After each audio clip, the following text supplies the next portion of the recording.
బీజేపీలోకి వెళ్లగానే ED CBI కేసులు మాయమవుతాయంటూ కేటీఆర్ చేసిన వ్యాఖ్యలకు కౌంటర్ ఇచ్చారు సీఎం రమేష్. తనపై చేసిన అవినీతి ఆరోపణలను కేటీఆర్ నిరూపించాలంటూ ఓపెన్ ఛాలెంజ్ విసిరారు. ఇద్దరు నేతల కామెంట్లు డైలాగ్ వార్లో చూద్దాం. ఈ వాషింగ్ మెషిన్లో ఎవరు పోతే వాళ్ళు పునీతులుగా బయటకు వస్తారు, మిగతా వాళ్ళందరూ దుర్మార్గులు. దేశంలో ఉంటే మా జేబులో ఉండాలి, లేదా జైల్లో ఉండాలి. అంతే. ఉంటే మా జేబులో ఉండు, వాషింగ్ మెషిన్లో పెడతాం, బయటికి తీసుకొస్తాం, పునీతుడు అంటాం. నేను అడుగుతా ఉన్నా, ఇందులో మా సీఎం రమేష్ గారి ఫోటో కూడా ఉంది. ఏమైంది సీఎం రమేష్ మీద ఈడీ కేసు? ఏమైంది సుజనా చౌదరి మీద కేసు? ఏమైంది హిమంత బిశ్వాస్ శర్మ మీద కేసు? ఎందుకు పోయినాయి?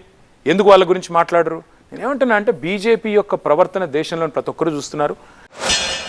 నా మీద ఏదైనా ఎంక్వైరీ జరిగిన అనే ఆరోపణ కూడా ఉంటే కూడా మీరు ఒక అథెంటికేషన్ ఇన్ఫర్మేషన్ ఇస్తే నేను ఈరోజు పోటీ నుంచి రేపు నామినేషన్ అయ్యాను.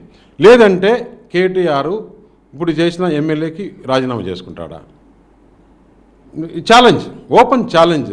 ఇదే TV9లో ఆయన చెప్పాడు కాబట్టి TV9లో ఇద్దరిని పిలిచి డిబేట్ పెట్టండి, నేను వస్తా.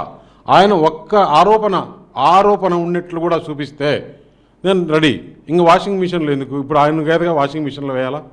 ప్రజలు మొన్ననే వాషింగ్ మిషన్లో వాళ్ళ మొత్తం ఫ్యామిలీని వేశారు. వాళ్ళు సిగ్గు లేకుండా నా గురించి మాట్లాడతారు.